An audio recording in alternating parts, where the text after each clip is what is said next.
Okay. Why don't we see if we can just flip through this kind of quick here. So there's a rough graphic illustration of your flags that can be set. You can see some are reserved for the system or unused or whatever. So these are the only ones we really need to worry about. So when we do a compare 3 to 2, it's a subtraction, really. There you go. There's what is actually happening there. And I'll just kind of flip through these, I guess, if they are of any value to anyone.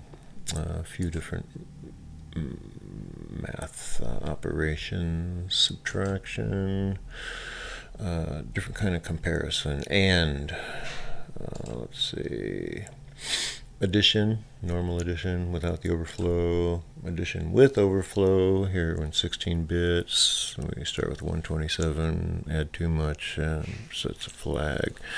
Carry. Okay. Let's see. Interrupt. Please, if anybody wants to go back and double check my numbers here when I'm, in case I didn't get something correct when I did the graphics. Yeah. There you go.